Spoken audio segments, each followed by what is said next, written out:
Hey, what's up, everybody? It's Charles, and welcome you guys to another episode of the Dreamerspro Show, where we cover everything from sports, hot topics, classic debates, entertainment, and we give you guys a fresh perspective on things and how we see them. And boy, oh boy, we got an episode for you guys today that you definitely don't want to miss. So make sure you go ahead and like the video and subscribe to the channel. Anyway, now we all know that there's no secret that Isiah Thomas and Michael Jordan have been having this kind of beef that has been going on for decades now. This thing dates back really to the beginning of Michael Jordan's career, right? Their beef first started when MJ first got into the NBA, became an all-star that first year, and he was putting up buckets, averaging like 28 points plus per game, shooting I think over 50% from the field. He was playing really well.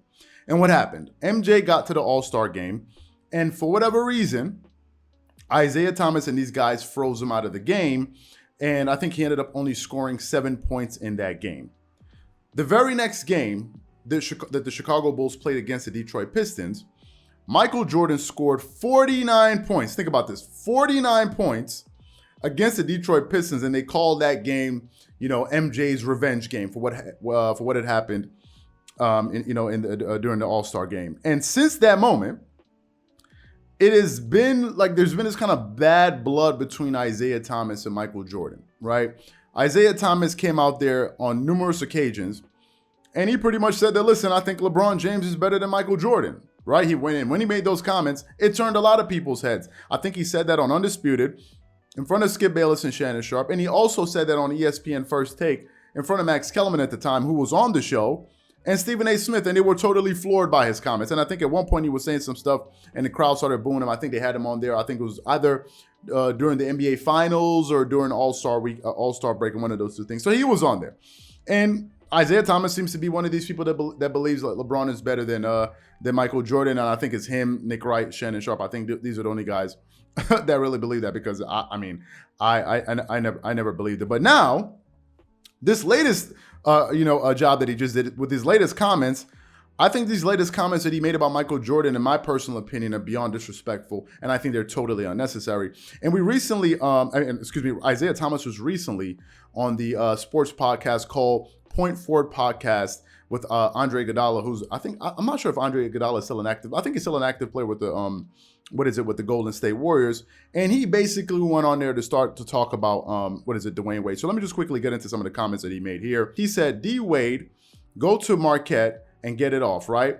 And then when you talk about in Chicago, he's the most accomplished, athlete in terms of basketball that's coming out of Chicago from the winning standpoint. Nobody's got more gold medals. Nobody's won more championship than D Wade. Like he's definitely made his mark. So those are basically Isiah Thomas's comments, and you can get that article there from sportsrush.com. I actually tried to hunt down the podcast. I saw it on iTunes. So you guys can go listen to the full episode if you have the time. I think it's over an hour or so. So you guys can listen to it if you want to. Now, let me quickly provide some perspective to some of the comments that he made. Firstly, Isiah Thomas is from Chicago, Illinois. He's from Chicago. That's number one. So for context's sake, I think he's talking about athletes that were born in Chicago, because Dwayne Wade, as y'all know, is also from Chicago. Another famous NBA player that was born in Chicago was Derrick Rose, right? So Chicago's had some really great, that city's bred some really great basketball players that are homegrown, like from that place. So that's what he's talking about. Now, let's get back into the comments. Yes, technically, the most accomplished NBA player that was from Chicago, meaning born in Chicago, technically is Dwayne Wade. And I'm sure the majority of you know, or some of you know, exactly how I feel about Dwayne Wade on this channel, because whenever we're talking about LeBron, I think Dwayne Wade ends up seeming like an afterthought or a footnote. And a lot of people don't give enough credit to Dwayne Wade, because when he was playing in the NBA, when he was a young guy and a young stud, he did lead that Miami Heat team to a championship against the Dallas Mavericks. They had a comeback run. He had one of the greatest NBA Finals runs in history. Dwayne Wade is the dude. Before LeBron got to Miami, Dwayne Wade was already a champion and a Finals MVP. So Dwayne Wade was a hell of a player, multiple All-Star, and I think he leads in NBA history for the most blocks by a shooting guard. So Dwayne Wade was a hell of a player and well deserved to be in the top 75. So I know a lot about Dwayne Wade. So it's not like as if I'm out here, hating on him. However, I've never been to Chicago, but I'm sure it's safe to say that Michael Jordan is revered in the city of Chicago. And I don't think it has anything to do with the fact of whether or not he was born in Chicago or not. We're talking about the greatest athlete to come from that city in terms of what you accomplished, not in terms of who was born there. Because you could look at Kobe Bryant. Kobe Bryant is not from LA. Kobe's from Philly. But Kobe Bryant is endeared in the hearts of many of the people, the NBA fans in LA. Kobe's the king of LA, and he's not born in California. Think of Tupac Shakur. Tupac Shakur, they love him out there in the West. I mean, they love him everywhere, but they really love him out there in the West Coast. Number one, because he really rocked with them. But Tupac is from East Harlem, New York. So I don't think you need to be born in a particular city to say this dude had the greatest mark, on this town. I don't buy that. And this is where it kind of seems as if Isiah Thomas is kind of looking for like a slick way, in my personal opinion, to take some shots at Michael Jordan. First of all, MJ made the Chicago Bulls a global sports brand. Period. End of story. Y'all saw The Last Dance. For those of you who didn't see go watch The Last. Michael Jordan was like an international rock star.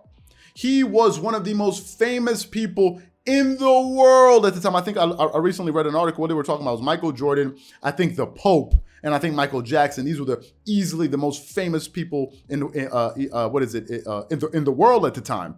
And if Michael Jordan is the most famous athlete in the world, one of the most famous public figures in the world, obviously that means he's putting the Chicago Bulls as an organization on the map. So for that alone, you have to consider Michael Jordan, whether he's born in the state of Chicago and the state of Illinois or not. It's totally irrelevant.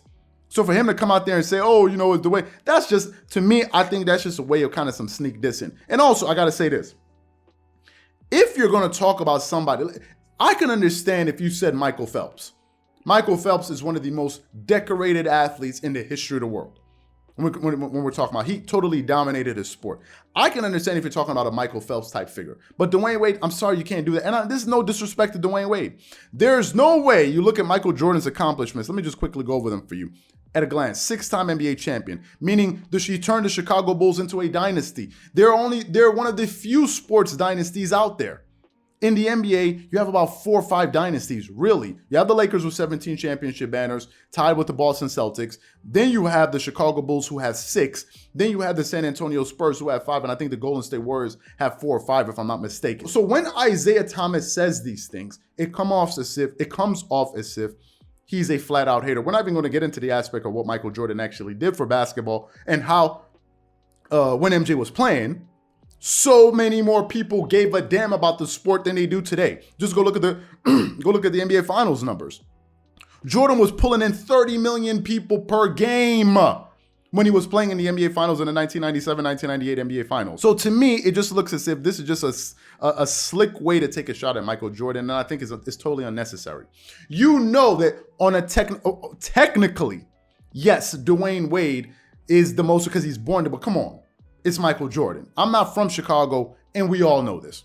And it's one of the reasons why Michael Jordan had those comments that he had to make about Isiah Thomas in the Last Dance documentary when they were talking about the instance when he didn't shake hands and all of these. If he's just like, basically, man, I don't believe anything that's coming out of this guy's mouth. It's the same thing that Scottie Pippen said about Isiah. I never believed anything that he said. I never took anything that he said seriously. So to me, I just think these comments are totally unnecessary. I don't rock with them, and I'm not jiving with these comments. So what I want to know from you guys is, what do you think about Isiah Thomas's comments, and do you think it's quite disrespectful for him to say that, knowing damn well that Michael Jordan he's the one that put Chicago on the map? Let's just be honest. Whatever you guys think, please leave your thoughts and comments in the comment section. Again, if you enjoyed the video, be sure to make sure you go ahead and like the video and subscribe to the channel. And we definitely catch you guys on the next episode.